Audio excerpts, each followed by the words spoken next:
안녕하세요. 크립토TV입니다. 오늘은 어제 있었던 혼란스러운 소식부터 전달 드려 보겠습니다. 현재 여기저기서 트럼프 대통령이 다 망치고 있다라는 볼멘 소리가 나오고 있습니다. 먼저 크립토 쪽부터 살펴보면요. 에이다 설립자 찰스 호킨슨이 조금 많이 화가 난 모양입니다. 트럼프의 코인 정책이 오히려 바이든 때보다도 악영향을 끼치고 있다. 그래도 한 나라의 대통령인데 이렇게 대놓고 이게 지금 처음도 아니거든요. 강도 높게 비난을 하고 있는데 뭐 여러 가지가 있겠지만 하나만 꼽는다면 트럼프 부부의 밈코인 출시로 인해서 모든 기대가 한순간에 다 무너졌다.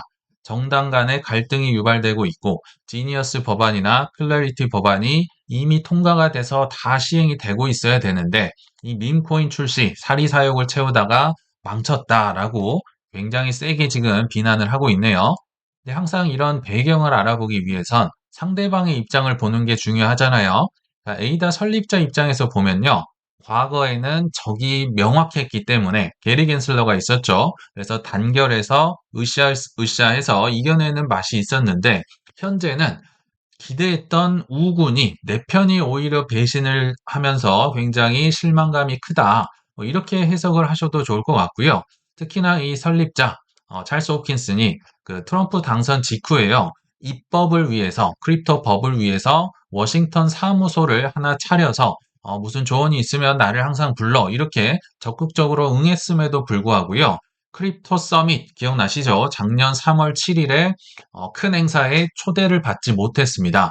그러니까 크립토 전략 비축 자산 5개 안에는 들어갔는데 초청을 받지 못하니까 이 벙 떠버린 거죠. 나는 사무소까지 차렸는데 나를 부르지 않아라고 하면서 그때부터 조금 틀어지지 않았나 생각이 듭니다. 근데 최근 뭐 한 6개월 이렇게 생각을 해보시면요. 지금 뭐 홉킨스의 분노도 이해가 되고 또 하인스 보라는 크립토 위원장 젊은 분이 있었잖아요. 이분도 전략 비축을 담당을 했었지만 결국 못 참고 테더사로 이직을 했다. 그러니까 지금 개미들이 떠나고 있는 건 오히려 뭐 당연한 수순이다. 지금 크립토 인사들도 굉장히 인내심에 지금 한계가 오고 있다라고 보시면 좋을 것 같습니다. 근데 하나 좀 더 심각한 걸 말씀을 드려보겠습니다. 역시 알고는 계실 텐데요. 파월 의장에 대한 수사를 법무부가 지금 압박을 하고 있죠. 근데 이게 왜 심각하냐? 오히려요, 제롬 파월이 만수무강할 수 있습니다. 뭐, 의장 연준 기간을 채우는 건 물론이고요. 이사까지 꽉꽉 채울 가능성도 높다라고 보시면 되는데, 그래서 스콧 베센트 재무장관이요, 트럼프 대통령에게 경고를 했다. 굉장히 이례적인 거죠. 지금 트럼프 대통령 말을 잘 따르는 사람이 베센트였는데, 여기 보시면, 이 매체, 악시오스라는 곳이 있는데요. 이거 수사하시면 안 됩니다, 대통령님. 금융시장에 악영향을 줄 수 있다. 시장 불확실성을 키우고 신뢰를 훼손할 수 있다라고 이례적으로 지금 뭐 반기를 들었다라고 보시면 됩니다. 실제로 지난 일요일 날 베센트가 트럼프 대통령에게 전화를 해서 이거 완전 엉망으로 만들었는데 메이드 어 메스라는 표현을 쓰면서 이런 지금 통화 내용이 언론에 공개가 됐습니다. 이례적인 거고요. 또 하나 이례적인 게 제롬 파월도요. 이례적으로 굉장히 강력하게 반발하면서 입장문을 한 2분 정도 발표를 했다는 겁니다. 제롬 파월 뭐 오래 보셔서 아시겠지만요. 막 이렇게 흥분을 하거나 막 누구를 막 크게 공격하거나 이런 사람이 아닌데 이번에는 굉장히 크게 반발을 했고요.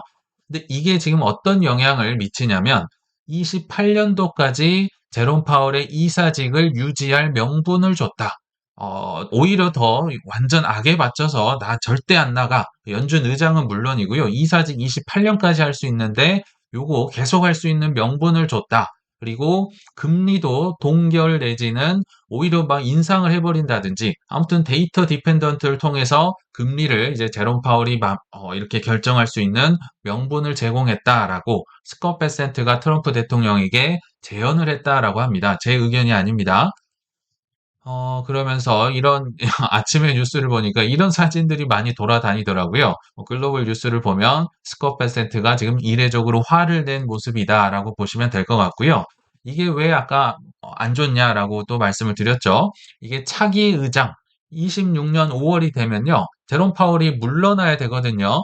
근데 이 차기 의장이 오는 걸 지연할 수도 있습니다. 무슨 얘기냐면요. 연준 의장의 그 인준을 하기 위해서는 상원 쪽 은행위원회 25명이 필요합니다. 현재 공화당 13명, 민주당 12명이거든요. 근데 이제 찬반 토론을 할 텐데 그 중에서 이제 말년 이제 올해만 하고 나 그만할 거야라고 밝힌 공화당 소속의 상원의원 톰 틸리스라는 분이 있는데요.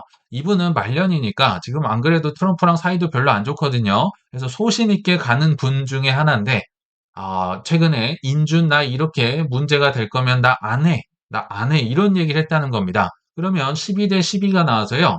차기 의장이 올 수가 없어요. 이분이 와야 뭐 금리 인하도 하고 뭐 여러 가지 뭐 양적 완화 이런 걸 우리가 기대를 했었잖아요. 이분이 못 오게 된다면, 그러니까 차기 연준 의장이 못 온다면 그냥 이 기존의 FOMC 의원들끼리요. 투표를 해가지고 제롬 파월 조금 더 시키자 이렇게 할 수 있다는 겁니다. 이게 이런 시나리오로 가고 있다.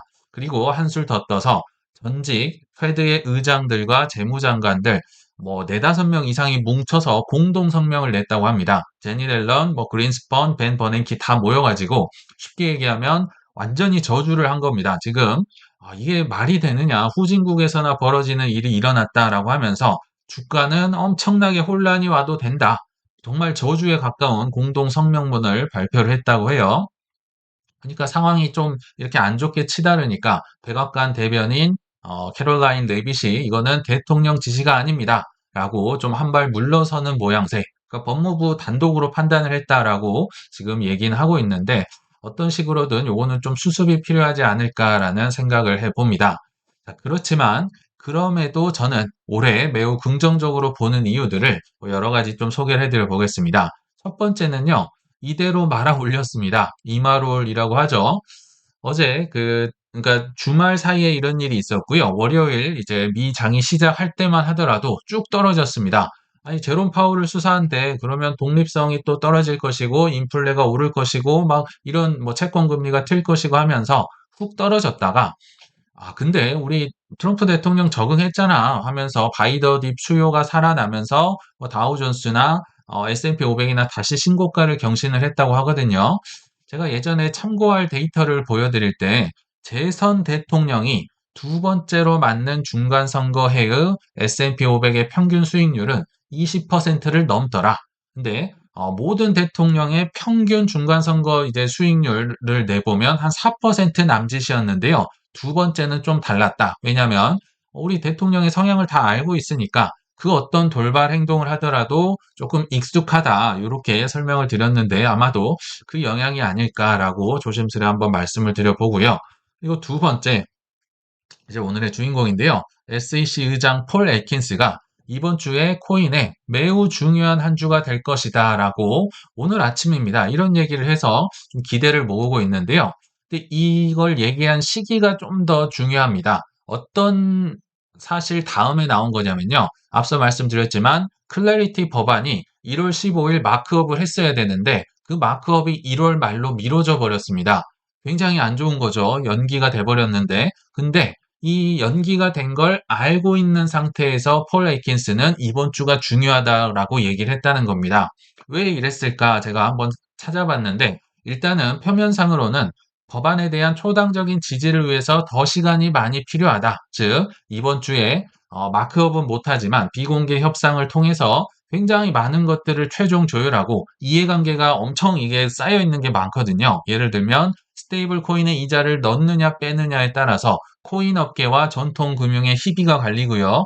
또 트럼프 일가의 이해 상충 논란, 트럼프 뭐 일가가 이렇게 사는 게 말이 되느냐, 요것도 있을 것 같고, 또 SEC와 CFTC의 권한을 정해야 되기 때문에 굉장히 많은 이해관계가 엮여서 조금 이대로 해서 어그러지기보다는 좀 시간을 갖는 게 좋겠다라고 지금 얘기를 한 것 같고요. 그러면 이거는 이제 연기가 됐지만 이번 주에 뭘 할지를 제가 한번 찾아봤는데요. 뭐 여러 가지가 있다고 합니다. 일단 SEC의 단독 권한으로 혁신 면제, 예전에 소개를 해드렸죠. 크립토로 하는 거 웬만하면 다 봐줄게, 면제해줄게, 일단 해봐. 이게 혁신 면제거든요. 여기에 대해서 이번 주 논의를 하고 또 토큰 분류 기준을 뭐는 증권이고 뭐는 증권이 아니고 에어드랍은 어떻고 이자는 어떻고 이런 걸 이번 주에 진행을 한다고 합니다. 그리고 주식과 채권을 이제 그 DTCC라고 하죠. 결제하는 쪽에서 토큰화로 넘어가는 최종 점검 실무를 올해 이번 주에 계획을 한다고 하고요. 또 SEC와 CFTC의 권한, 특히나 CFTC가 지금 새 위원장이 왔거든요. 그래서 이게 뭐 잘못하면 싸움이 될 수도 있습니다. 내가 더 가져가겠다. 근데 그거를 권한을 확정 짓는다. 이런 많은 일들을 이번 주에 하기 때문에 아마도 이번 주가 중요하지 않을까라고 얘기를 한 것 같거든요. 근데 우리 입장에서는 그런 거는 됐고, 그런 건 당연히 잘 되면 좋겠고, 가격 상승에 대한 확실한 걸 보여줘. 이런 분들이 계실까 봐, 추정이긴 하지만, 물증은 없지만, 심증만 있는 큰 호재를 다시 한번 말씀드려 보겠습니다. 저는 SEC 의장의 이 답변이 굉장히 수상하다라는 생각이 들었는데요. 역시 오늘 아침에 나온 얘기입니다. 폴 애킨스가요. 베네수엘라 비축 비트코인에 대한 압류 가능성에 대해서 그거 좀 두고 보셔야 되겠는데요. 이런 얘기를 했다고 합니다. 폭스 비즈니스와의 인터뷰에서 이게 드러났는데 베네수엘라는 뭐 아직 확증은 되지 않았지만 왜냐하면 마두로가 뭐 어디 어떻게 숨겨놨는지는 본인 말고는 모르는 겁니다. 근데 최대 600억 달러 상당의 비트코인을 보유 중이다. 한 60만 개 정도 베네수엘라가 갖고 있는 것 같아. 뭐 전 세계가 지금 다 추정하고 있는 사실이죠. 알고는 있습니다. 그래서 이런 일이 있는데요. 이거 어떻게 하면 좋겠습니까? 라고 하니까 폴 애킨스가 아직 뭐 확신은 못하지만 미국이 압류할 기회가 생긴다면 어떤 조치를 취할지는 두고 보셔야 될 것 같습니다. 라는 약간은 한 발 빠지는 이제 얘기를 했다는 건데요. 제가 다른 기사에서 한 번 더 본문을 캡처를 해봤는데 설령 미국이 비트코인을 확보할 수 있는 상황이 되더라도 어떤 조치가 이루어질지는 내가 결정할 사안이 아니라는 점을 분명히 했다라고 합니다. 근데 제가 결정할 건 아닌 것 같습니다. 그럼 누가 하는 걸까요? 그렇죠? 지금 한 발 빼는 모양이 보이는데 저는 이게 굉장히 수상합니다. 왜냐하면 지금 60만 개인지 뭐 50만 개인지 30만 개인지 모르겠지만 아무튼 베네수엘라가 많은 비트코인을 또는 금도 빼돌렸을 가능성도 있어요. 굉장히 많이 비트코인을 들고 있음은 지금 뭐 저도 알고 여러분도 알고 전 세계 사람들이 다 알고 있습니다. 트럼프 대통령도 당연히 알고 있겠죠. 그리고 또 하나 SBR 전략적 비트코인 비축 이 행정명령을 그때 서명했는데 이게 왜 우리에게 이제 좀 실망감을 줬냐면 범죄자의 것을 몰수만 하겠습니다. 이렇게 막 사는 게 아니라 몰수만 하겠습니다라고 했었죠. 물론 나중에는 예산 중립적으로 살 수 있는 방안을 검토하겠습니다라고 얘기는 했지만 아무튼 범죄자 거를 몰수한다고 했었거든요. 근데 지금 마두로가 왜 체포가 됐습니까? 범죄자기 때문에 남의 나라에 들어가서 범죄자를 체포했잖아요. 범죄자 거 몰수해도 된다면서요. 이 행정명령이. 심지어 지금 테라루나 이 한국 사람 권도영이 것도 미국에서 뭐 벌금도 때리고 압수를 하려고 하는데 체포까지 직접 했는데 이거를 왜 뭐 환수를 한다, 몰수를 한다 이런 얘기가 안 나오고 있냐라는 겁니다. 전 세계가 다 알고 있죠. 60만 개. 야, 이거 100만 개요. 뭐 60%니까 금방 100만 개 채우겠네. 모든 사람이 알고 있는데 왜 트럼프가 지금 가만히 있느냐라는 거겠죠. 질문을 한번 계속 던져보면 퍼즐을 맞추는 데 좋을 것 같은데요. 제가 볼 때는 의도적으로 이 전략 비축을 미루고 있진 않을까라고 또 한 번 의심을 해보자는 겁니다. 지금 근데 이런 경우가요. 지금 한 번, 한두 번이 아닌 것 같습니다. 약 5개월 전에도 이거 비슷한 일이 있어서 마지막으로 한번 알아보도록 하겠습니다. 정확한 상황이, 비슷한 상황이 한 4달 반쯤, 한 9월 전후로 해서 연출이 됐었어요. 제가 그때 당시 올렸던 영상이 있습니다. 스커페센트가 말 실수를 했었다. 왜 묻지도 않은 질문에 실수를 하면서 어버버버 하면서 이때 욕을 굉장히 많이 먹었거든요. 근데 한 4개월 전에만 하더라도 비트코인 뭐 이더리움 가격이 좋아서 조회수가 엄청 났네요. 자, 근데 자, 이때 한번 인터뷰를 요약을 해보면요. 폭스뉴스 인터뷰였습니다. 공교롭게도 둘 다 또 폭스뉴스네요. 앵커가 물었어요. 금의 전략 비축을 묻는 왜냐하면 이때도 금값이 들썩들썩 했었거든요. 지금 더 오르긴 했지만 금을 분명히 스코페센트한테 물어봤는데요. 스코페센트 재무장관은 대본에도 없는 비트코인 비축으로 대답을 그것도 길게 하면서 말실수가 나오면서 이 앵커도 당황하고 본인도 당황하는 이런 상황이 연출이 됐거든요. 그래서 그중에 일부 이제 화면을 제가 한번 캡처를 다시 한번 해왔습니다. 이 마리아라는 앵커가 평소에는 막 속사포처럼 쏘아대는 뭐 이런 앵커더라고요. 그래서 스코어퍼센트가 좀 당황을 하고 했는데 아무튼 어, 모기지 얘기를 하다가 갑자기 금 가치도 재평가하고 계시죠. 금이 이때도 엄청 올라서 이게 재평가하면 엄청 사람들이 돈 많이 갖고 있어서 이거를 뭐 어떻게 해야 되느냐 이게 이때 당시도 논란이 됐었고 뭐 포트녹스에 금이 있느냐 마느냐 기억나시죠? 그때입니다. 8,100톤 갖고 있는 거 아시는데요. 1973년도부터 봐서 사실 지금까지 제대로 실사한 사람은 없다고 합니다. 뭐 아무튼 굉장히 많은 돈으로 이제 재평가하면 올라 있을 텐데 금에 대해서 얘기를 해주시죠. 금에 대한 스토리, 앞으로 어떻게 관리를 할 것이고, 뭐 비축을 어떻게 할 것이고, 어디에 쓸 것이냐, 이런 걸 물어봤거든요. 근데 초반에는 스코퍼센트가 우리 뭐 금 많이 갖고 있어요. 재평가 하진 않을 것 같아요. 글쎄요, 재평가 저는 할 것 같긴 한데 아무튼 하진 않겠지만 뭐 저장 가치로 오래 보유를 할 겁니다. 라고 하는데 그 뒤에 전혀 물어보지 않은 얘기를 했다는 거죠. 비트코인 전략 비축을 우리는 21세기 들어와서 하고 있죠. 아니, 사실 뭐 제대로 하고 있지도 않은데 뜬금없이 이런 얘기를, 비트코인 얘기를 했다는 거죠. 그러면서 우리는 더 사진 않겠지만 이 얘기에 이제 사람들이 많이 분노를 했었죠. 왜 안 사느냐? 예산 중립적으로 산다면서 막 이걸로 이제 사람들이 많이 얘기를 했었고요. 그리고 매도도 안 할 겁니다. 한 150억에서 200억 불쯤 될 겁니다. 라는 묻지도 않은 질문을 하니까 마리아라는 앵커가 진짜 이때 당시 3초 정도 정적이 흘렀습니다. 아니, 이거 대본에도 없는 비트코인 얘기 안 물어봤는데 왜 하지? 평소에 말 굉장히 속사포처럼 잘 하시거든요. 근데 벙 떠 있었고, 또 스코어퍼센트 당시 화면을 보면요. 약간 이렇게 인상을 쓰고 있잖아요. 보통 비트코인 얘기가 이게 시나리오 안에 있었으면요. 전략 비축할 때 지금 갑자기 튀어나온 겁니다. 그러면 비트코인 가격이 보통 자료 화면으로 나갑니다. 근데 끝까지 골드만 나갔었고 비트코인 관련 자료 화면은 그 어디에도 없었다. 그리고 마리아 앵커도 당황을 해가지고 대본을 보면서 이 사람이 왜 이러지라고 정말 당황을 하는 모습을 보면서 아, 이거 전략 비축하면 사람들은 금을 얘기하지만 스코퍼센트 머릿속에는 그리고 SEC 의장 머릿속에는 수뇌부들 머릿속에는 아, 비트코인 전략 비축이 있구나라고 제가 한번 추정을 해본 겁니다. 물론 물증은 없어요. 이거는 이제 나중에 밝혀지게 되겠죠. 그래서 요약을 하자면요. 뭐 고의든지 뭐 실수였든지는 모르겠지만 현재 뭐 비트코인 전략 비축에 대해서는 함구령이 내려졌구나. 지연이 되고 있구나. 트럼프가 뭔가 뭐 조금 나중에 얘기하자 뭐 이런 식으로 가고 있구나. 원래 이거 보고까지 했어야 됐잖아요. 뭐 비트코인 리저브에 대해서 행정명령을 통해서 스코퍼센트가 보고를 했어야 됐는데 그 보고 결과도 얘기를 트럼프 대통령이 하지 않았다. 근데 여기에서 이제 반응이 갈릴 수 있습니다. 그럼에도 불구하고 이런 건 뭐 말도 안 된다, 불가능하다. 아니면 저 같은 사람들은 이거 더 수상한데 계속 수상한 상황들이 연출이 되고 이거 할 것 같은데 라고 생각을 할 수도 있겠죠. 그래서 여기에 따라서 뭐 본인의 전략이나 뭐 포트폴리오 이런 게 달라지지 않을까라는 생각이 듭니다. 그래서 한번 결론을 맺어보면요.